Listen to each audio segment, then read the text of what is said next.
अरे यार देखो तो इन्हें कितने मजे से सो रहा है और मुझे यहाँ नींद ही नहीं आ रही। लेकिन अगर जागना ही है तो मैं अकेली क्यों जागूं? इन्हें भी उठाती हूँ। सीमा को हमेशा से ही पूरी रात जागने और दिन में देर तक सोने की आदत थी, मगर अब वो शादी करके आ गई है अपने ससुराल, तो देखते हैं कि उसकी रात में जागने की इस आदत से घर में क्या क्या होता है। अरे उठो ना, मुझे नींद नहीं आ रही है। अरे क्या हुआ, क्यों जगा रही हो? इतना अच्छा सपना देख रहा था मैं। आप इधर आराम से सोकर सपने देख रहे हो और मेरा क्या, मुझे नींद ही नहीं आ रही। आप भी उठो ना। अरे क्या बोल रही हो तुम? तुम्हें नींद नहीं आ रही है तो सोने की कोशिश करो। अपनी नींद के चक्कर में मेरी भी नींद खराब कर रही हो। मुझे सुबह ऑफिस जाना है, सोने दो। अच्छा तो ऐसी बात है। जब शादी करते वक्त मेरे साथ 7 फेरे लिए थे तो मुझे वचन दिया था ना कि हर सुख दुख में तुम्हारा साथ निभाऊंगा, और ऐसा साथ निभा रहे हो मेरा। अरे इसमें सुख दुख की बात कहाँ से आ गई? देखो मेरी बात समझो, अगर मैं अभी नहीं सोया ना तो कल ऑफिस नहीं जा पाऊंगा। वो सब मुझे कुछ नहीं पता। अगर आप मुझसे प्यार करते हो तो मेरे साथ साथ आपको भी जागना पड़ेगा। सीमा आधी रात को लूडो लेकर आती है और बेचारे अंकित को भी उसके साथ जबरदस्ती जागना पड़ता है। देखा ना, जीत गई मैं, पहले ही बोला था। आधी रात को किसी को नींद से उठाकर उसके साथ लूडो खेलोगी तो तुम ही जीतोगे ना। चलो अब सोने दो मुझे। नहीं नहीं नहीं, नहीं अभी नहीं। रात को 8 बजे खाना खाया था और अभी 3 बज रहे हैं। मैगी बनाकर लाती हूँ, दोनों खाएंगे। सीमा किचन में जाकर मैगी बनाकर लाती है। दोनों मैगी खाते हैं। अब तो मैगी भी खा ली, बस चलो अब सो जाओ। लेकिन नींद नहीं आ रही। इतनी देर तक आप मेरे साथ जागे हो तो थोड़ी देर और जाग लो ना। कल ही ना एक नई मूवी आई है, चलो ना देखते हैं। अरे यार घर में हम बस दोनों ही नहीं है, बाकी सब लोग सो रहे हैं। तुम टीवी चलाओगी तो सबकी नींद खराब हो जाएगी।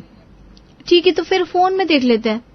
सुबह के 6 बजे तक सीमा जबरदस्ती अंकित को जगाकर मूवी दिखाती है और उसके बाद कहीं सुबह के 6:30 बजे जाकर वो दोनों सोते हैं, सुबह नाश्ते के टेबल पर। अरे कहाँ रह गई बहू? यहाँ पेट में चूहे कूद रहे हैं और ये अभी तक अपने कमरे से बाहर ही नहीं आई। अरे भाग्यवान, बहू का तो पता नहीं कब कमरे से बाहर आएगी। एक काम करो, आज तुम ही जाकर चाय नाश्ता बना लो। मैं अब और भूख बर्दाश्त नहीं कर सकता। हाँ हाँ जा रही हूँ भाई। कमला देवी ने चाय नाश्ता बनाया और चाय नाश्ता खा भी लिया, लेकिन ना तो सीमा बाहर आई ना ही अंकित। अरे अंकित और बहू घर पर ही है ना? कहीं ऐसा तो नहीं कि दोनों कहीं बाहर गए? सुबह के 11 बज रहे हैं और अंकित को तो 9 बजे ऑफिस के लिए निकलना होता है। अभी तक ये बाहर क्यों नहीं आया? सुनील जी का बस बोलना था और थोड़ी देर में ही अंकित उबासी लेता हुआ, आंखें मसलता हुआ अपने कमरे से बाहर निकलता है। गुड मॉर्निंग पापा। अरे तू अब सोकर उठा है और बहू कहाँ पर है? सो रही है पापा, पूरी रात उसे नींद नहीं आई और इस चक्कर में मैं भी नहीं सो पाया। लगता है नया नया घर है इसलिए बहू को नींद नहीं आई, पर कोई बात नहीं, थोड़े दिन में आदत पड़ जाएगी। तू बैठ, मैं तेरे लिए चाय लेकर आती हूँ। कमला अंकित के लिए चाय लेकर आती है। थोड़ी देर बाद लंच का टाइम होता है, लेकिन सीमा अभी तक उठकर बाहर नहीं आती। लगता है आज तो दोपहर का खाना भी मुझे ही बनाना पड़ेगा। कुछ ज्यादा ही गहरी नींद आ गई लगता है बहू को। कमला जी सबके लिए लंच बनाकर लाती है। जैसे ही सब लंच करने के लिए बैठते हैं, सीमा आंखें मसलती हुई बाहर आती है। अरे आ गई तुम? चलो अच्छा है, खाने के टाइम पर तो उठ गई। आ जाओ खाना खा लो। थैंक यू मम्मी जी, आपने खाना बना दिया। बहुत जोर से भूख लग रही थी मुझे। सीमा खाना पीना खाती है, उसके बाद नहा धोकर दिन के 3 बजे कहीं तैयार होती है। वो किचन का और घर का बचा कुचा सारा काम निपटाती है और रात का डिनर भी बना देती है। चलो अच्छा है, बहू के हाथ का नाश्ता ना सही लेकिन डिनर तो नसीब हो गया। आज थोड़ा टाइम से सो जाना बहू, वरना कल सुबह फिर नींद नहीं खुलेगी। जी ठीक है मम्मी जी। अब सबके सामने तो सीमा ने कुछ नहीं कहा। रात के 11 बजे अंकित सो गया, लेकिन सीमा उसके बाद दोपहर में उठी थी तो उसकी आंख में तो दूर दूर तक कहीं नींद नहीं थी। क्या करूं यार, इन्हें जगाऊंगी तो फिर बोलेंगे, टाइम पास कैसे करूं? अरे हाँ, एक काम करती हूँ, मम्मी जी ने बोला था उनकी अलमारी की सफाई करनी है तो अभी जाकर कर देती हूँ। सीमा अपने सर पर चुन्नी बांधती है और उसके अंदर अपना मोबाइल फिट कर लेती है और आराम से अपनी सास के कमरे में जाती है और टॉर्च ऑन करके आधी रात को ही उनकी अलमारी की सफाई करने लगती है। उसकी आवाज से कमला देवी की नींद खुलती है और आधी रात में अपने कमरे में सामने किसी को देखकर उनकी चीख निकल जाती है। हाँ भूत भूत, भूत सीमा के ससुर जी जल्दी से उठकर लाइट ऑन करते हैं और दरवाजे के पीछे रखा हुआ डंडा हाथ में उठा लेते हैं। कहाँ है भूत? है बहू तू? इतनी रात को मेरे कमरे में क्या कर रही है? अरे मम्मी जी, आपने दिन में बोला था ना आपकी कमरे की अलमारी की सफाई करनी है, तो मैं बस वही कर रही थी। आप अचानक से भूत भूत चिल्लाई, मैं भी डर गई। हैं? रात के 12 बजे तू मेरे कमरे की अलमारी की सफाई करने आई है? तेरी तबीयत तो ठीक है ना बहू? इतनी रात को कौन किसी के कमरे में जाकर सफाई करता है बेटा? जा जाकर सो जा। ठीक है मम्मी जी। सीमा चुपचाप अपने कमरे में वापस आकर अपने बिस्तर पर बैठ जाती है। अरे यार, अलमारी की सफाई होती तो अच्छा खासा 1 घंटा तो टाइम पास हो ही जाता, लेकिन मम्मी जी ने सफाई नहीं करने दी। कोई बात नहीं, गेम खेल लेती हूँ। सीमा थोड़ी देर गेम खेलती है, लेकिन थोड़ी देर बाद वो गेम खेलकर भी बोर हो जाती है। अरे यार, गेम खेलने में मजा ही नहीं आ रहा। इन्हीं जगाती हूँ। सुनिए सुनिए, उठिए ना। क्या सुबह हो गई क्या? हाँ, सुबह हो गई, उठिए उठिए। अंकित अचानक हड़बड़ाकर उठ जाता है। ठीक है, मैं नहाने जा रहा हूँ, तब तक तुम मेरे लिए चाय नाश्ता बना दो और लंच में कुछ सिंपल सा ही देख लेना, ज्यादा तामझाम करने की जरूरत नहीं है। अरे कोई सुबह नहीं हुई है अभी, मुझे नींद नहीं आ रही थी इसलिए आपको जगाया। क्या? अरे यार, ये क्या बात होती है? नींद तुम्हें नहीं आती और उसके चक्कर में तुम मेरी नींद भी खराब करती हो। तुम ये तो देखो, मुझे ऑफिस भी जाना होता है। ऐसे रोज रोज रात को जागने लगा तो बॉस नौकरी से निकाल देगा। आधी रात को अंकित को कच्ची नींद से उठाकर सीमा उसके साथ कपल रील्स बनाने में लग जाती है। फिर उसे लगती है भूख, तो वो कुछ खाने के लिए लेने जाती है। इसी तरह कल की तरह आज भी उन्हें सोने में सुबह के 6 साढ़े 6 बज जाते हैं। मुझे पता ही था कि आज भी टाइम पर नहीं उठेगी। रात को 12 बजे तो मेरी अलमारी साफ कर रही थी, उसके बाद न जाने कब सोई होगी। भला ये क्या बात हुई, रात को जागती है और दिन को सोती है। अरे थोड़े दिन में अपने आप आदत ठीक हो जाएगी, आप टेंशन ना लो कमला जी। इसी तरह सीमा की शादी को 10-12 दिन बीत जाते हैं, लेकिन उसकी ये रात को जागने और दिन में सोने वाली आदत ठीक नहीं होती। अरे मेम साहब, आपकी बेटे की शादी को आधा महीना बीत गया, लेकिन आज तक सुबह सुबह कभी आपकी बहू के दर्शन नहीं हुए। हर रोज सुबह आप ही नाश्ता बनाती है क्या? घर में बहू के आने के बाद भी सास को काम करना पड़ रहा है, हद हो गई भाई। ठीक कह रही है तू गंगू, हाथ तो कुछ ज्यादा ही हो गई है। अब तो बहू को आड़े हाथ लेना ही पड़ेगा। एक तो पहले ही सीमा के रात में जागने और दिन में सोने की आदत की वजह से कमला जी का पारा हाई हो रहा था। ऊपर से जब गंगू ने भी उन्हें ये बोल दिया तो उनका पारा और हाई हो गया। दिन में लंच के टाइम पर सीमा तैयार होकर आई। आ गई बहू रानी? जी माँ जी। जी माँ जी की बच्ची, ये कोई टाइम है तेरे उठने का? नई नई बहू है, ससुराल का तुझे कोई ख्याल ही नहीं। कम से कम थोड़ा तो टाइम से उठ जा। आज से तेरी देर रात में जागने और दिन में सोने वाली आदत नहीं चलेगी। आज से तू टाइम पर सोएगी और टाइम पर उठेगी। अब मैं तेरा एक बहाना नहीं सुनूंगी। अरे लेकिन मम्मी जी। लेकिन वेकिन कुछ नहीं, मुझे जो कहना था बोल दिया। अब तो सीमा फंस गई। लंच करके उसने घर का बाकी का काम निपटाया और ये सोचने में लग गई कि अब रात को जागने के लिए वो अपनी सास को कैसे पटाए। यार, माँ जी ने तो मेरी दुखती नस पर हाथ रख दिया। मैं चाहकर भी रात को सो नहीं पाती। रात भर उल्लुओं की तरह जागना तो मेरी बचपन की आदत हो गई है, और रात को सोऊंगी नहीं तो सुबह उठूंगी कैसे? क्या करूं क्या करूं? सीमा बैठे बैठे इसका सोल्यूशन निकालने के बारे में सोच रही थी कि तभी उसके दिमाग में एक आइडिया आता है। अरे हाँ, क्यों ना आज अपने साथ साथ माँ जी को भी जगाऊं।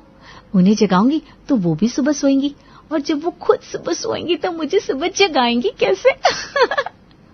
रात होती है। सीमा सबके लिए डिनर बनाती है। डिनर खाने के बाद सब अपने अपने कमरे में चले जाते हैं। तभी सीमा अपनी सास के कमरे में बादाम वाला दूध लेकर जाती है। अरे बेटा, हमने तो ये दूध नहीं मंगाया, और तेरे पापा जी तो सो भी गए। मैं भी बस सोने ही जा रही थी। वो थोड़ा लेट हो गया मम्मी जी। पापा जी सो गए तो कोई बात नहीं, आप और मैं पी लेते हैं। अच्छा ठीक है, ला। यहाँ नहीं मम्मी जी, यहाँ पर पियेंगे तो हमारी आवाज से पापा जी डिस्टर्ब हो जाएंगे ना, और वैसे भी दूध बहुत गर्म है, पीने में टाइम लगेगा। हम दोनों ड्राइंग रूम में चले क्या? अच्छा ठीक है, चल। अरे वाह वाह वाह, आधा प्लान तो कामयाब हो गया। सीमा अपनी सास को ड्राइंग रूम में लेकर आती है और दूध पीते हुए अपनी सास को बातों में उलझाने की कोशिश करती है। वैसे मम्मी जी, आपसे एक बात पूछूं? हाँ पूछ बेटा। जब आपकी और पापा जी की नई नई शादी हुई थी तो पापा जी आपको कहाँ कहाँ घुमाने लेकर जाते थे? अरे कहाँ बेटा, जब से शादी हुई मैं तो घर से बाहर ही नहीं निकली। और इनको ना मुझे बाहर ले जाने का शौक ही नहीं था, ना तो बस हर टाइम घर में ही पड़ी रहती थी। क्या? ये तो बहुत बुरा हुआ मम्मी जी। आपको पता है, जब मेरे मम्मी पापा की शादी हुई थी ना, तो मेरे पापा तो मम्मी को सारी नई मूवीज दिखाकर लाते थे। आपको भी मूवीज देखने का मन तो करता होगा ना? करता तो था बेटा, लेकिन अब क्या कर सकते हैं, जैसी जिसकी किस्मत। वैसे मुझे ना अमिताभ बच्चन और विनोद खन्ना की फिल्में बहुत अच्छी लगती थी। काश ये भी कभी लेकर जाते मुझे अपने साथ। लगता है मैंने आपको उदास कर दिया मम्मी जी, लेकिन आप चिंता ना करो, कोई बात नहीं। अगर पापा जी ने आपको मूवी नहीं दिखाई तो क्या हुआ, आपकी बहू है ना, मेरे पास सारी पुरानी मूवीज का कलेक्शन है, मैं अब भी दिखाती हूँ आपको। अब सीमा अपनी सास को मूवी दिखानी शुरू कर देती है और उसकी सास को मूवी देखने में इंटरेस्ट भी बहुत आता है, तो वो एक के बाद एक दूसरी मूवी स्टार्ट कर देती है। और आज उन दोनों को सोते सोते सुबह के 6 बज जाते हैं। अंकित और उसके पापा सुबह नाश्ते का इंतजार कर रहे थे और ये दोनों आराम से सो रही थी। पहले तो ये अपने साथ मुझे जगाती थी, लेकिन अब इसने मम्मी को जगाना शुरू कर दिया। लगता है आज का नाश्ता मुझे ही बनाना पड़ेगा। लेकिन इतना तो शुक्र है कि इसने मम्मी को जगाया तो मेरा तो पीछा छूटा। अंकित जाकर अपने और अपने पापा के लिए नाश्ता बनाता है। उसे लग रहा था कि सीमा ने उसका पीछा छोड़ दिया है, लेकिन आज रात को जब वो सोया तो सीमा ने उसे भी जगाया और साथ में मूवी देखने के लिए अपनी सासू माँ को भी कमरे में ले आई। अरे यार, तुम दोनों को मूवी देखनी है तो देखो ना, मुझे क्यों जगा रही हो? देखिए, कल हम दोनों ने ड्राइंग रूम में बैठकर मूवी देखी थी, लेकिन वहां पर ना बहुत मच्छर थे और मम्मी जी को फोन में मूवी देखने में बिल्कुल मजा नहीं आता, इसलिए मूवी तो टीवी में ही चलाऊंगी और आपकी नींद फिर खराब होगी। इससे अच्छा आप ही हमारे साथ जाग कर मूवी देख लो ना। सीमा को अपनी सास को जगा कर रखने का अच्छा मौका मिल गया और इस चक्कर में वो अंकित को भी जगा कर रखती कि अगर अंकित देर तक सोएगा तो सुबह उसका लंच बनाने का झंझट नहीं होगा। इसी तरह से महीना बीत गया। इन तीनों ने तो हद ही कर दी। ऐसा लगता है कि इस घर में अकेला मैं ही रहता हूँ। जब मैं जागता हूँ तो ये सोते हैं, जब ये जागते हैं तो मैं सोता हूँ। अब तो इन लोगों का कुछ करना ही पड़ेगा। सुनील जी ने ठान लिया था कि अब तो वो इन लोगों की आदत सुधार कर रहेंगे, इसलिए वो गांव से अपनी माँ को यहाँ पर बुला लेते हैं। अरे तू चिंता मत कर बेटा, मैं इन सबको 2 दिन में सीधा कर दूंगी। अभी जाकर उठाती हूँ इन्हें। मिश्री देवी पानी का जग हाथ में लेकर अंदर सीमा के कमरे में जाती हैं तो देखती हैं तीनों आराम से दोपहर के 12 बजे भी सो रहे हैं। वो बिना कुछ बोले जग का सारा पानी उन तीनों के ऊपर उड़ेल देती है। पानी गिरते ही तीनों अचानक से हड़बड़ाकर उठते हैं। क्या हो गया? बाढ़ आ गई क्या? बाढ़ नहीं, मिश्री देवी आई है, तेरी सास। और हाँ बेटा, तेरी दादी सास। दोपहर के 12 बजे तक तुम यहाँ सो रहे हो और वहाँ मेरा बेटा बाहर भूखा बैठा है। जाओ जल्दी से उठो और खाना बनाओ। दादी सास की डांट सुनकर सीमा और कमला दोनों उठकर कमरे से भागती हैं और जल्दी से सबके लिए खाना बनाकर तैयार करती हैं। अरे कैसी सास है रे तू? तुझे तो अपनी बहू को समझाना चाहिए कि रोज समय पर उठे, और तू है कि उसके साथ ही दोपहर तक सो रही है। लेकिन अब ऐसा नहीं चलेगा। ये मिश्री देवी घर का पूरा बिगड़ा हुआ माहौल सुधार कर रहेगी। अरे यार, इतनी मुश्किल से तो मम्मी जी को आंटे में लिया था, अब ये दादी सास कहाँ से आ गई? इनके लिए भी कुछ सोचना पड़ेगा। थोड़ी देर बाद सीमा अपनी सास से बात करती है। मम्मी जी, दिन में तो हम लोग काम करते हैं और अगर रात को दादी हमें जागने नहीं देंगी तो हम आपकी फेवरेट अमिताभ बच्चन, राजेश खन्ना और विनोद खन्ना की फिल्में कैसे देखेंगे? आपको कितना मजा आता था ना फिल्में देखने में। हाँ बहू, लेकिन मेरी सास के आगे किसी की नहीं चल सकती। नहीं मम्मी जी, आपने पहले भी अपने सपनों को दबाया था, लेकिन अब मैं ऐसा नहीं होने दूंगी। मेरे पास एक प्लान है। सीमा अपनी सास को प्लान बताती है और रात को वो दोनों दादी सास के पास भजन की किताब लेकर पहुंच जाते हैं। इतनी रात को क्या कर रही हो दोनों मेरे कमरे में? जाकर सो क्यों नहीं जाती दोनों? कल फिर से 12 बजे उठने का इरादा है क्या? पता है ना आज क्या हुआ था तुम्हारे साथ? अरे दादी जी, आप गलत सोच रही हो। मैं तो आपके पास ये भजन की किताब लेकर आई थी। मम्मी जी बता रही थी कि आप बहुत अच्छे भजन गाती हो। दिन में तो हमें टाइम मिला ही नहीं। अभी सुना दो ना, बहुत मन कर रहा है। अच्छा, ऐसा है क्या? हाँ माँ जी, सुना दीजिए ना। वहाँ दादी सास भजन गाने शुरू करती है और यहाँ ये दोनों अपने कानों में ब्लूटूथ लगाकर बिस्तर के नीचे फोन रखकर मूवी देखने लगती है। अरे भजन गाते गाते प्यास लग गई, थोड़ा पानी तो लेकर आना।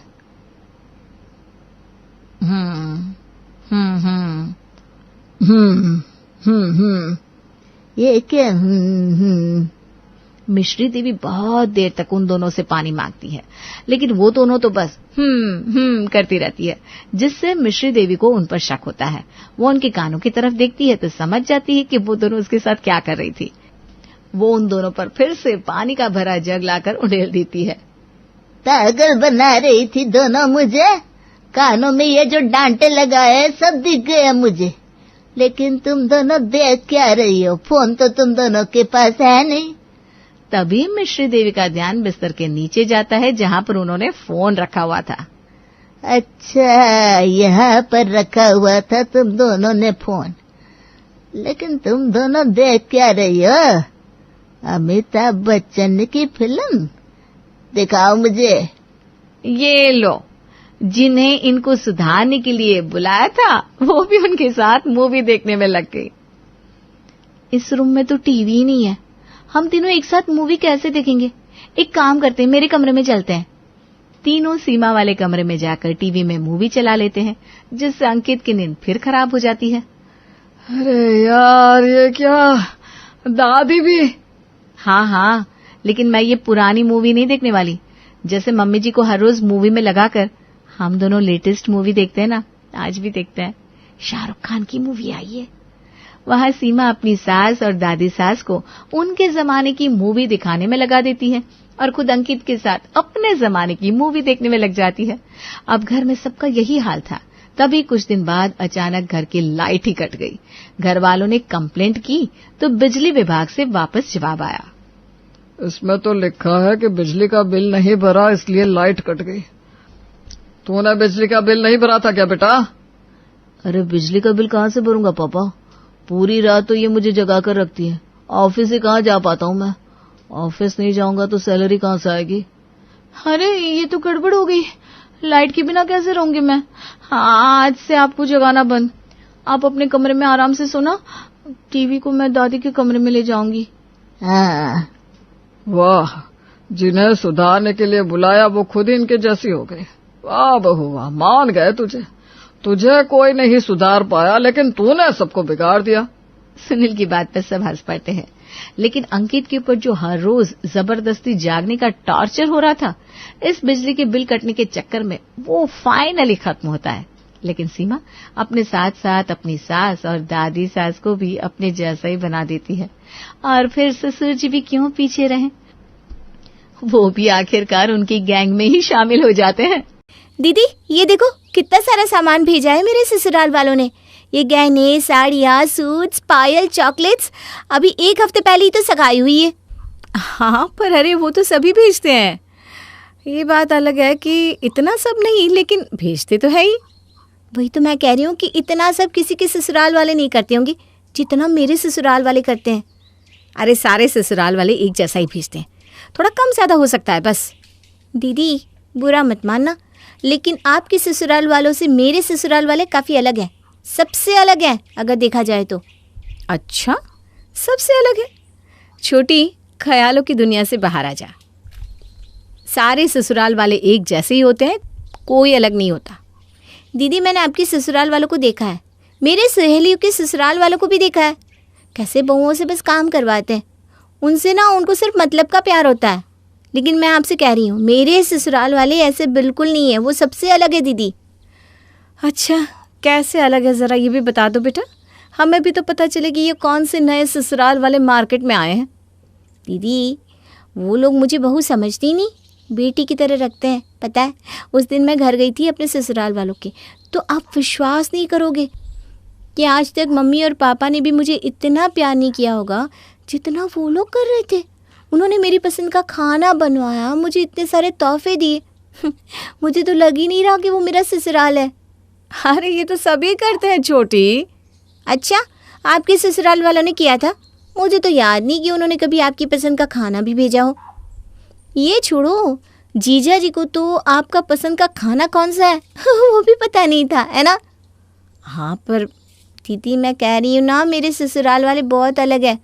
वो मुझसे बहुत ज़्यादा प्यार करते हैं। मैं उनके घर की पहली बहू हूँ, इतना लाड करते हैं कि आज तक मम्मी पापा ने भी इतना लाड नहीं किया होगा मुझे। ठीक है, अगर तू कहती है तो मान लेती हूँ, तेरे ससुराल वाले अलग हैं बस। मुझे पता है आप बोलने के लिए बोल रही हो, लेकिन कोई बात नहीं, मैं आपको साबित करके दिखाऊंगी कि मेरे ससुराल वाले अलग हैं। पिंकी अपनी सगाई के बाद से ही काफ़ी खुश थी, क्योंकि उसके ससुराल वाले उसे बड़े लाड प्यार से रखते थे। लेकिन न जाने क्यों उसकी बड़ी बहन दिव्या को उस पर यकीन नहीं था। वो हर बात पे उसे टोकती रहती थी। Hello, happy birthday Pinky. Thank you दीदी। और बता, कहाँ है, क्या कर रही है? आप सोच भी नहीं सकते कि अनुज मुझे कहाँ ले आए हैं। तो जीजा जी के साथ है? अरे वो मुझे पहले तो घर ले आए, वहाँ मेरी सास ने मेरे लिए पूरा घर सजाया हुआ था, केक और पता है नई सोने की अंगूठी भी तोहफे में दी है। ओह वाह, तेरी तो निकल पड़ी है। हाँ दीदी, अभी अनुज ने मुझे नया फ़ोन गिफ्ट किया है और हम दोनों ना होटल में खाना खाने जा रहे हैं। दीदी, आज से पहले मेरा जन्मदिन इतने अच्छे से कभी नहीं मनाया गया, पता है। मैंने अपनी फ़ोटोज़ डाली है फ़ोन पे, तो मेरी सारी सहेलियाँ तो जल बुन के राख हो गई है। हाँ हाँ, होले बेटा, खुश होले। हे भगवान, आपको अभी भी मेरे ससुराल वाले अलग नहीं लगते क्या? अरे शादी के बाद बात करेंगे ना हम इस बारे में। मैं ना आपको बता रही हूँ, मेरी शादी के बाद भी वो लोग मुझसे इतना ही लाड करेंगे। हाँ तो ठीक है ना, चल अभी तो एंजॉय कर। हाँ ठीक है, चलो बाय। पिंकी को लग रहा था कि उसकी बड़ी बहन शायद उससे जलन महसूस कर रही होगी, इसलिए कभी उसके ससुराल वालों की तारीफ ही नहीं करती। लेकिन पिंकी ने तो ठान ही लिया था कि वो अपनी बड़ी बहन को साबित करके ही रहेगी कि उसका ससुराल अलग है। देख लो दीदी, आज मेरा शादी का दिन है और तुम्हें ना एक चीज़ दिखाती हूँ। अरे पर तू मुझे खिड़की पे क्यों ले जा रही है? अरे आपको कुछ दिखाना है, आओ ना। वो देखो, वो जो नई कार है ना, वो मेरे ससुराल वालों ने मेरे लिए रखी है, जिसमें मेरी एंट्री होगी अनुज के साथ। आप ही बोलो, कोई करता होगा इतना जितना वो मेरे बारे में सोचते हैं? हाँ हाँ, बड़ी अच्छी गाड़ी है। चल अभी जल्दी से तैयार हो जा, तेरी शादी का मुहूर्त निकला जा रहा है। पिंकी की शादी बड़े ही धूमधाम से की जाती है। शादी के बाद उसके ससुराल में उसका स्वागत भी बड़े धूमधाम से होता है और ससुराल में पिंकी का कमरा भी बड़े ही सुंदर तरीके से सजाया गया था। हाय, कितना सुंदर कमरा सजाया है। सिर्फ तुम्हारे लिए। मैं सच में ना बहुत लकी हूँ कि मुझे आप जैसा पति और ससुराल मिला है। अब चलो जल्दी से सो जाते हैं, कल सुबह तुम्हारी पहली रसोई भी तो है। वैसे तुम्हें खाना बनाना तो आता है ना? हाँ हाँ, मुझे सब कुछ बनाना आता है। ठीक है, फिर तो तुम्हें कल बहुत काम आने वाला है। क्या मतलब? मतलब कुछ नहीं, अभी सो जाओ चलो। अनुज के कहने का मतलब उस वक्त तो पायल को समझ में नहीं आया था, लेकिन अगले दिन समझ में आ गया जब उससे घर में आए सभी मेहमानों के लिए खाना बनाने को कहा गया। अरे पिंकी बहू, ज़्यादा कुछ बनाने की ज़रूरत नहीं है, ठीक है। एक पनीर की सब्जी बना लो, एक दाल बना लो, चावल रोटी तो बन ही जाएंगे, साथ में सलाद और टिक्की भी बना देना। और हाँ, कुछ नहीं, मीठे में ना हलवा बना देना बस। इतना सब आज ही बनाना है? हाँ बेटा, आज ही अभी सारे मेहमान खाकर जाएंगे ना खाना। जी। पूरे दिन काम करने के बाद पिंकी थक हार के अपने कमरे में आती है, तब अनुज से शिकायत करने लगती है। आज मेरा पहला दिन था इस घर में और तुम सब ने इतना सब बनवा दिया मुझसे। अरे अब मम्मी को मैं मना कैसे कर सकता था, वो नाराज़ हो जाती ना। उन्होंने मुझसे वो अंगूठी भी ले ली जो उन्होंने मेरे बर्थडे पर दी थी और सारे गहने भी खुद की अलमारी में रख लिए। अरे वो संभाल के रखेंगी ना, जब तुम्हें पहनना हो तो बता देना, वो दे देंगी। अरे मैं कोई छोटी बच्ची थोड़ी ना हूँ जो घुमा दूंगी गहने, मैं खुद संभाल सकती हूँ अपने गहने। अरे माँ, तिजोरी की चाबी अपने पास ही रखती है ना, इसलिए किसी को नहीं देती वो। ठीक है। अरे चिंता मत करो, वो तुमसे बहुत प्यार करती है पिंकी। तुम जो कहोगी वो मान लेगी। वो तो आज क्या ना घर में मेहमान थे, बस इसलिए। अनुज पिंकी को समझाता है कि मेहमानों की वजह से उसके घर में थोड़ी तकलीफ हुई है, लेकिन बाकी सब ठीक है। पिंकी को भी लगा कि हाँ, शायद इसीलिए उसकी सास और ननद ऐसे कर रहे होंगे, लेकिन धीरे धीरे वक्त के साथ सब बदलता गया। काजल, मैं आ गई। हाँ, अब यही बाकी था, मेरी ननद का आना। तुम भी आओ, मेरे जले में नमक छिड़को। अरे काजल, क्या बताऊँ, कितना थक गई हूँ। अभी तो तुम आ गई हो, तुमसे अच्छे से सेवा करवाऊंगी। अरे हाँ हाँ, भाभिया होती किस लिए हैं? तेरी अच्छे से सेवा करेगी काजल। जा काजल, सबसे पहले इसके लिए वो मॉकटेल बना दे। अरे बड़ा अच्छा बनाती है ये। हाँ, इस बार ना मैं पूरा 1 महीना रुकूंगी, यही आराम करूंगी माँ। हे भगवान, मुझे शक्ति देना प्लीज़। काजल की शादी को 5 महीने हो चुके थे और अब वो अपने मायके रहने आई थी अपनी बड़ी बहन के साथ, जहाँ उसकी बड़ी बहन ने जब एक सवाल किया तो काजल की जैसे सारी भड़ास ही बाहर आ गई। और बता, सब कुछ कैसा है तेरे ससुराल में? अरे दीदी, आपके पैर कहाँ है? मैं छूकर माफ़ी मांगना चाहती हूँ आपसे। आपने सच्ची कहा था कि सारे ससुराल वाले एक जैसे ही होते हैं, कोई अलग नहीं होता। वो सब तोहफे, वो सब लाड, बस एक माया जाली होता है और कुछ नहीं। शादी के बाद वो आपको बस एक गद्दे की तरह देखते हैं जिससे वो काम करवा सके। मेरी तो जिंदगी बर्बाद हो गई। मैंने तो पहले ही कहा था कि किसी के भी ससुराल वाले अलग नहीं होते। हाँ, आपने सही कहा था, सारे ससुराल वाले एक जैसे होते हैं। अरे पिंकी, तेरी सहेली ज्योति का फ़ोन है। अच्छा, हेलो ज्योति। और कैसी है काजल तू? मैं ठीक हूँ, तू बता। अरे तुझे पता है मेरी शादी तय हो गई है, पर क्या बताऊँ, मेरे ससुराल वाले इतने अच्छे हैं कि तुझे बता ही नहीं सकती। मैं कह रही हूँ अभी भी वक्त है, भाग जा, मत कर ये गलती, बहुत पछताएगी। समझ रही है तो मैं क्या कह रही हूँ? क्या हुआ, क्या कह रही है ज्योति? कह रही है मेरे ससुराल वाले अलग हैं। राधिका 18 साल की थी और आज उसे जबरदस्ती दुल्हन की तरह तैयार किया जा रहा था। उसके रोने की आवाज से पूरे घर में शोर मचा पड़ा था। मुझे शादी नहीं करनी, मुझे जाने दो, छोड़ दो मुझे।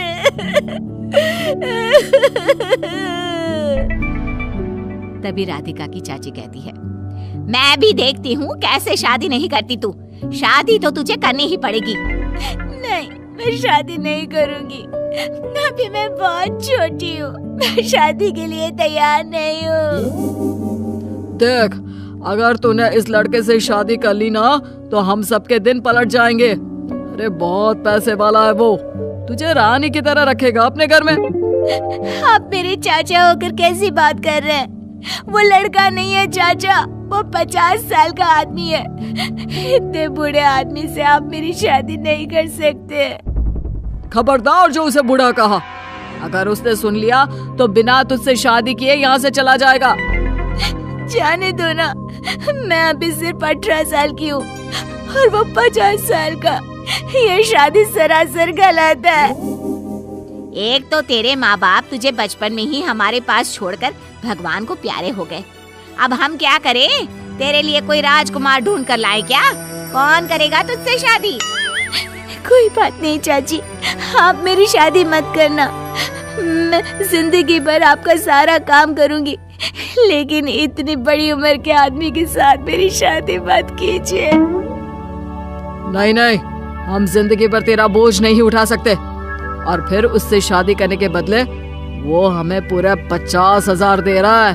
शादी तो तुझे करनी ही पड़ेगी। और उसके बाद जबरन राधिका की शादी उस 50 साल के आदमी धनीराम से करवा दी गई। धनीराम राधिका को गांव से शहर अपनी हवेली में ले आया। देख राधिका, मेरी पहले से शादी हो चुकी है और मेरे पत्नी भी इस हवेली में मेरे साथ रहती है। तो फिर आपने मेरे साथ शादी करके मेरी जिंदगी क्यों खराब की? अरे शादी? कैसी शादी? मेरे पति ने तेरे चाचा के सामने शादी का नाटक किया, पूरे 50,000 दिए हैं तेरे।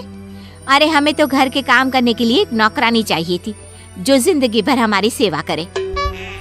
और दूसरी बात, हमारी कोई संतान भी नहीं है। जब तू हमें एक बेटा पैदा करके दे देगी तो उसके बाद तुझे जिंदगी भर घर में नौकर की तरह काम करना पड़ेगा, समझ गए? आप अपनी पत्नी के रहते ये किस तरह की बातें कर रहे हैं? आपको शर्म नहीं आती? अरे इसमें शर्म की क्या बात है? मुझे भी तो अपने बुढ़ापे का सहारा चाहिए, और वैसे भी कौन से मेरे पति तुम्हें जिंदगी भर अपने साथ रखने वाले हैं। बस एक बार तुमसे कोई संतान हो जाए, उसके बाद तुम अपनी जगह और हम अपनी जगह।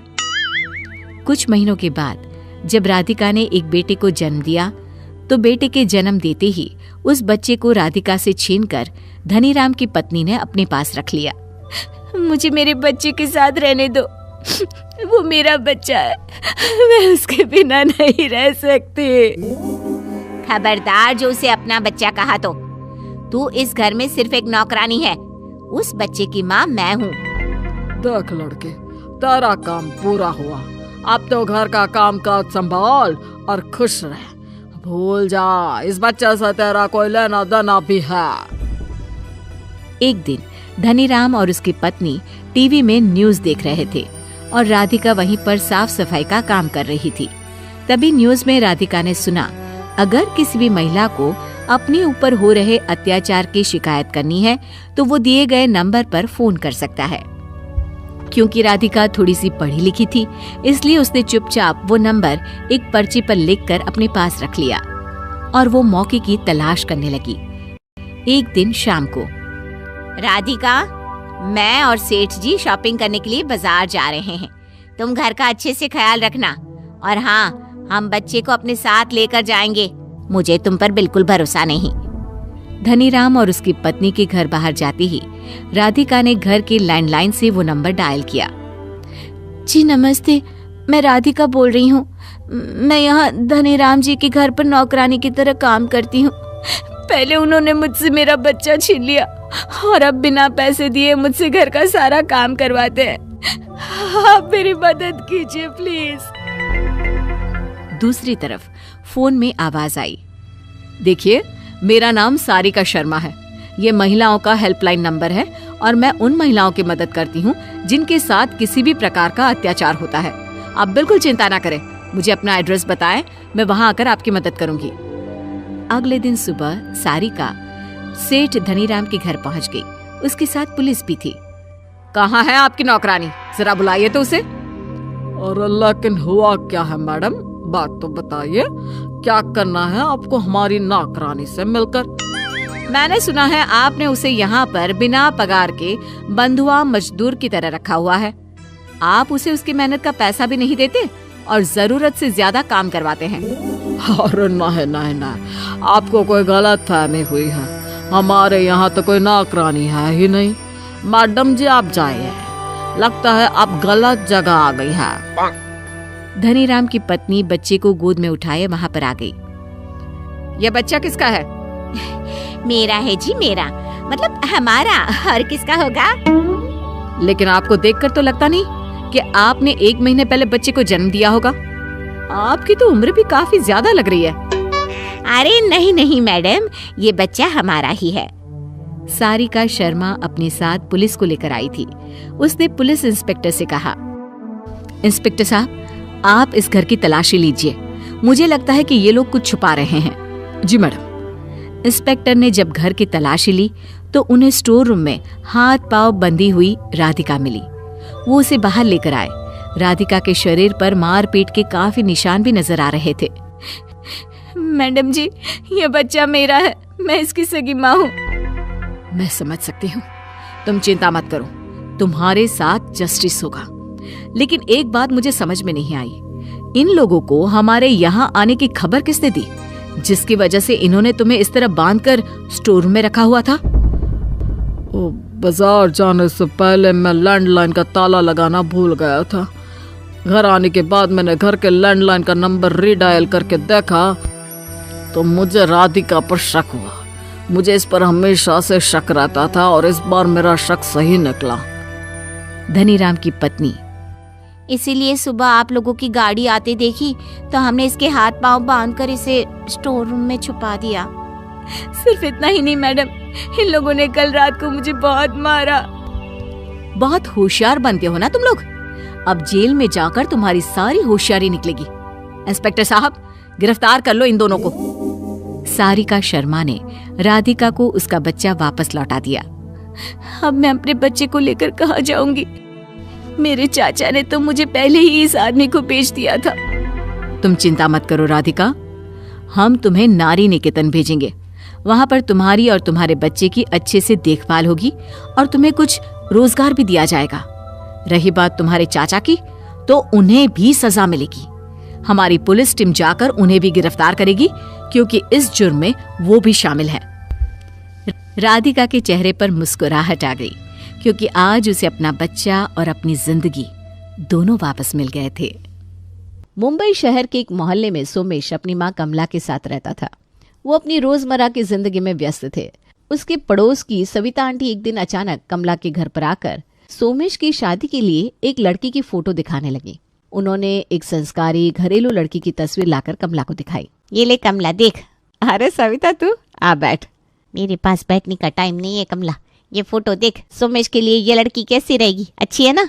हाँ, लड़की लग तो सुंदर रही है, लेकिन शादी के लिए पहले सोमेश से तो पूछना पड़ेगा ना।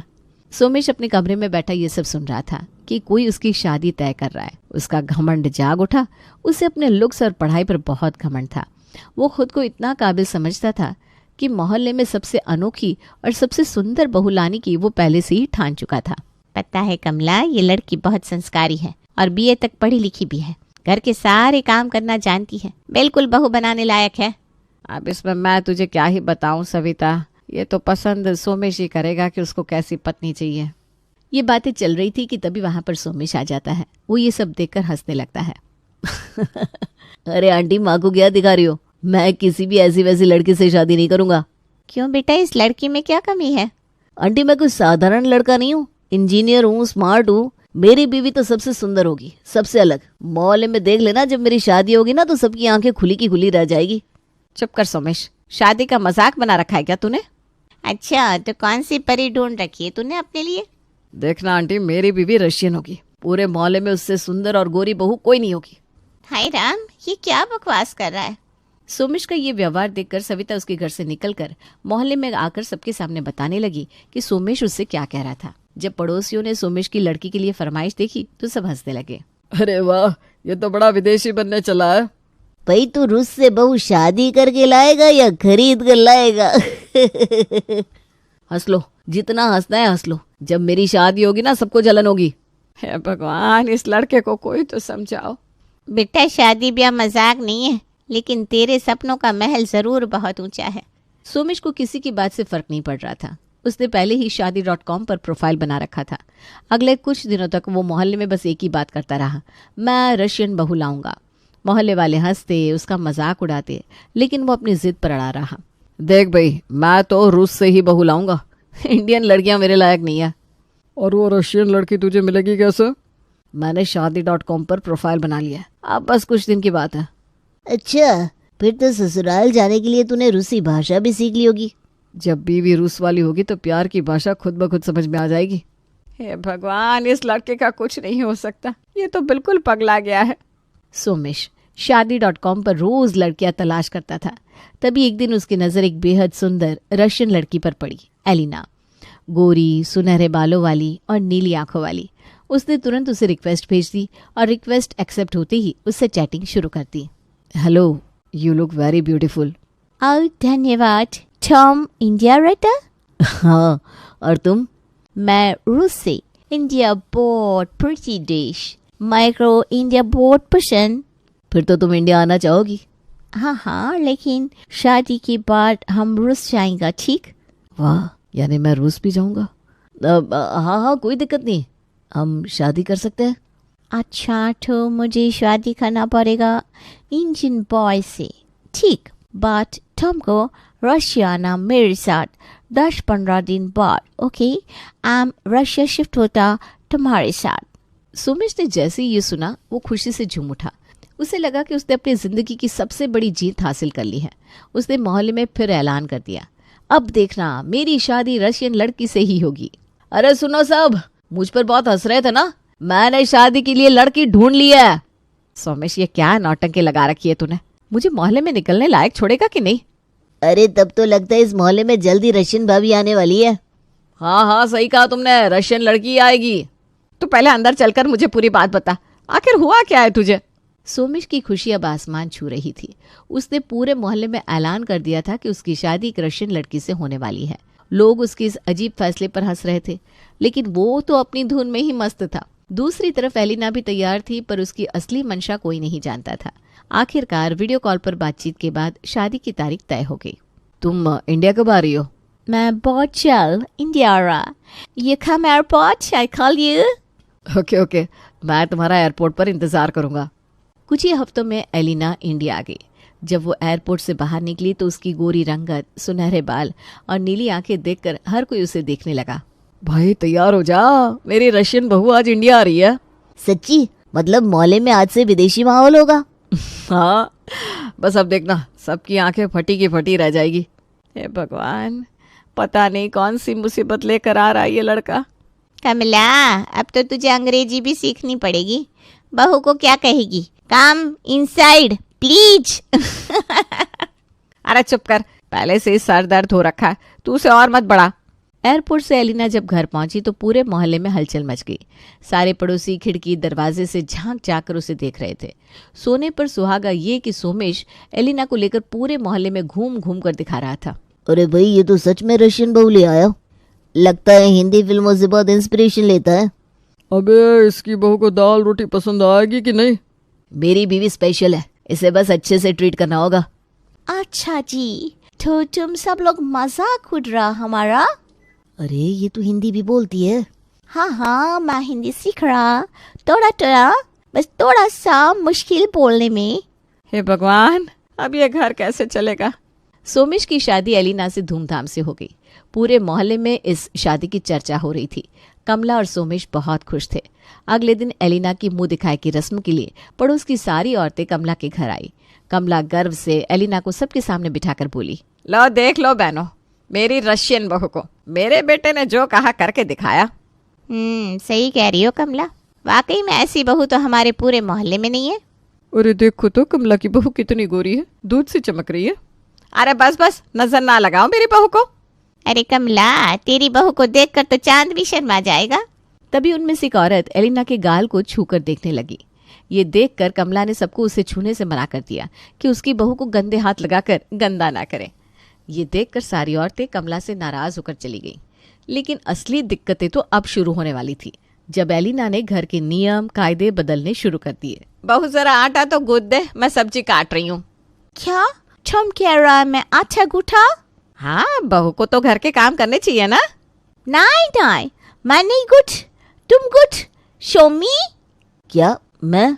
यस, तुम मेरा प्यारा हस्बैंड, तुम करेगा घर का काम। अरे ये कैसी बहू है, खुद कुछ करेगी नहीं और मेरे बेटे से काम करवाएगी। अरे नहीं माँ, मैं समझाऊंगा ना इसे। अब सोमेश एलिना को बहुत समझाता है, लेकिन उसका समझाना बेकार था। एलिना ने खुद को कामों से पूरी तरह अलग कर लिया था। वो दिन भर फोन पर लगी रहती, इंस्टाग्राम स्टोरीज डालती और कभी कभी विदेशी खाना ऑर्डर कर लेती। कमला को इस पर सख्त ऐतराज था, लेकिन सोमेश अपनी खूबसूरत बीवी के प्यार में इतना अंधा हो चुका था कि उसने माँ की कोई शिकायत नहीं सुनी। बेटा, ये लड़की घर के किसी काम में हाथ नहीं लगाती, ये कोई बहू है? अरे माँ, ये मॉडर्न लड़की है, इंडिया में थोड़ी ना पली बड़ी है, धीरे धीरे सब सीख जाएगी। अरे सीखने की उम्र है क्या इसकी? बहू बनी है, महारानी नहीं। अफो मम्मी जी, तुम क्यों टेंशन? हाँ, टेंशन नहीं, सब अच्छा, रिलैक्स। हे भगवान, अब तो घर संभालना मुश्किल हो गया है। अब घर में एलिना का असली खेल शुरू हुआ और एलिना का वकील अब्राम उससे मिलने घर आया। वो जब भी घर आता सोमेश को अजीब नजरों से देखता और एलिना से धीमी आवाज में बातें करता। कांग्रेचुलेशंस, बस 10-12 दिन और फिर तुम्हारा सपना पूरा। तुम बहुत अच्छा जी, बहुत बढ़िया। तुम बोल रहा सारा पैसा आ जाएगा? हाँ, बस थोड़ा और इंतजार। पैसा? कौन सा पैसा? कुछ नहीं, तुम नो टेंशन। लेकिन तुम लोग अफसोस में तुम क्यों इतना सवाल पूछा? हाँ, चलो रोमांटिक टाइम। सोमेश को थोड़ी अजीब फीलिंग हुई, लेकिन उसने इस बारे में ज्यादा सोचा नहीं। उसे बस यही लगा कि उसकी जिंदगी अब मजे में कटने वाली है। अरे अब्राम हो सकता है इसका दोस्त हो। खैर मुझे क्या है, मुझे तो मेरी मनपसंद वाइफ मिल गई। अब बस इसके साथ पूरी जिंदगी मजे से कट जाएगी। वैसे भी कुछ ही दिन बचा है, फिर मैं और एलिना एक साथ रशिया में रहेंगे। एलिना के घर आने के बाद पूरे मोहल्ले में हंगामा मच गया था। लोग तरह तरह की बातें बना रहे थे। कोई कह रहा था ये तो सच में गोरी मैम लाया है, तो कोई उसे इसका पागलपन बता रहे थे। लेकिन सोमेश मस्त था। हर जगह एलिना को दिखाने ले जाता, मोहल्ले में रौब झाड़ता और अपनी तारीफों के पुल बांधता। देखा काका, सब मेरा मजाक उड़ा रहे थे ना। देखो एलिना को, आना रशियन बहू। ठीक कहा बेटा तूने, खुश रह खुश रह। अरे तो रहूंगा ही ना खुश, अब इतनी सुंदर वाइफ है मेरी तो। क्या एलिना, सही कहा ना? तुम हमेशा सच बोलती। तुम्हारा ये बात मेरे को बहुत पसंद। अब घर पर चलो, यहाँ सनलाइट बहुत तेज होता। लेकिन असली दिक्कत अब शुरू होने वाली थी। एलिना ने घर का कोई काम न करने की ठान ली थी। सारा काम कमला के सिर पड़ गया था और जब सोमेश ने कुछ कहा तो एलिना ने उसको सीधा जवाब दे दिया। ये घर में कोई मदद करेगा भी या बस मैं ही नौकरानी बनी रहूंगी? मामा जी नॉट नौकरानी, बट तुम इतना अच्छा सफाई करता। वाओ। मैं? हाँ, तुम करेगा सफाई। मामा जी को तुम रिस्पेक्ट देगा, तुम बेस्ट बेटा बनेगा। वाओ। बहू तू हाथ तो लगा ले कुछ। नहीं ना, मैं हाथ न लगाता। क्या मतलब नो लगाता?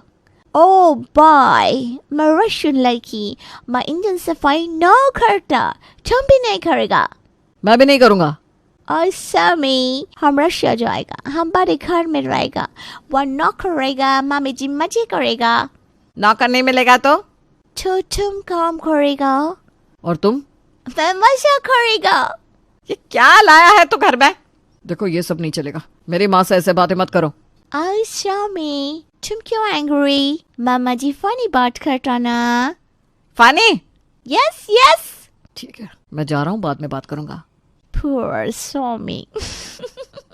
सोमेश गुस्से में बाहर चला गया। अब उसे धीरे धीरे समझ में आने लगा था कि एलिना घर में बहू कम रानी ज्यादा बनकर आई थी। लेकिन असली खेल तो अभी बाकी था। एलिना अपने वकील अब्राम से मिलने जा रही थी। So, how is the Indian family life treating you? Oh, it's funny. They walk like servants and they don't even know my real plan yet. Perfect. Just a few more days, then the property will be yours. Finally, I can't wait to go back to Russia. कौन सा property? Oh, Sammy, तुम यहाँ? हाँ, लेकिन तुम लोग क्या बात कर रहे थे? Oh, कुछ नहीं, nothing. तुम not worry. Be careful. Somesh को कुछ समझ में नहीं आया, लेकिन उसे थोड़ा अजीब जरूर लगा कि एलिना उसे क्या छुपा रही है। लेकिन वो ज्यादा सोच नहीं पा रहा था। तभी घर पर एक और नया तमाशा हो गया। कमला पोछा लगाते हुए जमीन पर गिर गई और एलिना उसको देखकर हंस रही थी। हाय राम, मर गई मेरी कमर। वाह मामा जी, तुम बहुत फनी लगता। मैं तुम्हारा एक पिक्चर क्लिक करता, इंस्टाग्राम पर डालता, मामा जी खूब वायरल हो जाता। एलिना, तुमको मेरी माँ की कोई कदर है कि नहीं? वो यहाँ गिरी पड़ी है और तुम हंस रही हो। स्वामी, तुम इस बुढ़िया के लिए मेरे को चिल्लाया। मैं तुम पर क्रेज कर देता, तुम वेरी बैड पर्सन होता। अरे सॉरी यार, पर तुमको माँ की हेल्प तो करनी चाहिए ना। हाँ, हेल्प करता, मेरा मेकअप खराब हो जाता। तुम मेरे से प्यार कैसे करता देन? कुछ दिन बाद अब्राम का फोन एलिना को आया और उसने उसको बताया कि उसके अकाउंट में पैसा आ गया है। अब एलिना बहुत खुश थी। उसने अपने बैग से तलाक के पेपर निकाले और उस पर सोते हुए सोमेश के अंगूठे के निशान लेकर एक सेट खुद रख लिया और दूसरा वहीं रखकर रात में ही चली गई। सुबह जब सोमेश ने उठकर उन पेपर को पढ़ा तो उसकी तो मानो दुनिया ही खत्म हो गई हो। एलिना, तुमने मेरे साथ ऐसा क्यों किया? मैं तुमसे कितना प्यार करता था। सोमेश का रोना सुनकर कमला भागकर उसके पास आई। जब उसको सच्चाई पता चली तो उसके भी होश उड़ गए। मुझे तो पहले से ही वो पसंद नहीं थी, और तू इंडिया का होकर रशियन बहू लाया ही क्यों था? अब चली गई ना तुझे लात मारकर। माँ, मैं उसके बिना नहीं रह सकता। तुम्हारी रशियन बहू पूरे मोहल्ले में मेरी शान थी। अरे शान नहीं थी, काली पोत गई तेरे मुंह पर वो। अब तो सुधर जा, वरना बर्बाद हो जाएगा तू, और मैं भी जिंदा नहीं बचूंगी। सोमेश अब पूरी तरह से टूट चुका था। उसकी दुनिया बिखर चुकी थी। एलिना की हकीकत जानकर उसे ऐसा लग रहा था जैसे किसी ने उसकी आत्मा को कुचल दिया हो। धीरे धीरे मोहल्ले में भी ये बात फैल गई। मोहल्ले के लोग उसे ताने मार रहे थे, उसकी बेइज्जती हो रही थी।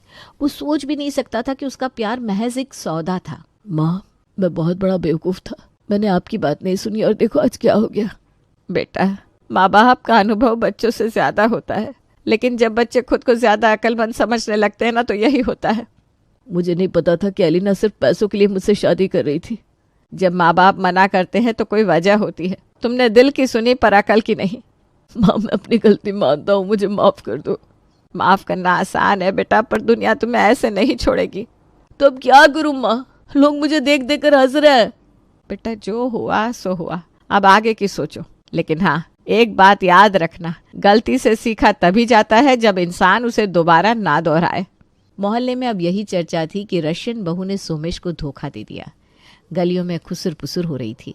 पड़ोसी एक से बढ़कर एक ताने मार रहे थे। सोमेश के लिए अब घर से बाहर निकलना मुश्किल हो गया था। अरे सोमेश बाबू, कहाँ गए वो बड़े बड़े सपने? रूस की बहू, गोरी चमड़ी, ऊंची सोसाइटी। अब देखो लुट गए ना। अब तो पूरा मोहल्ला इंटरनेशनल हो गया है। देखो, एक लड़का रूस जाकर ठगाया। काका मजाक मत उड़ाइए, मैं पहले ही बहुत शर्मिंदा हूँ। अरे भाई, ये जो विदेशी प्यार है ना, वो हमारी तरह दिल से नहीं होता, वो तो डॉलरों से चलता है, डॉलरों से। क्यों रे सोमेश, अब तो हिंदी अच्छी लग रही होगी। जब विदेशी में आई थी तब तो अंग्रेजी में ही घुल मिल गए थे। आंटी प्लीज और मत कहिए, मुझे बहुत दुख हो रहा है। अबे बेटा, विदेश में प्यार नहीं व्यापार होता है। अब तो तुझे समझ में आया कि नहीं? सोमेश भैया, सुना है कि आप भी अब इंग्लिश क्लासेस लेने वाले हैं ताकि अगली बार ठगे ना जाओ। सोमेश भैया गए थे रूस, दिल टूटा और हुए बेहोश। सोमेश को अब समझ में आ रहा था कि वो कितना बड़ा धोखा खा चुका है। माँ सही कहती थी, प्यार सिर्फ दिल से नहीं दिमाग से भी करना चाहिए। अब उसके पास पछताने के अलावा कुछ नहीं बचा था।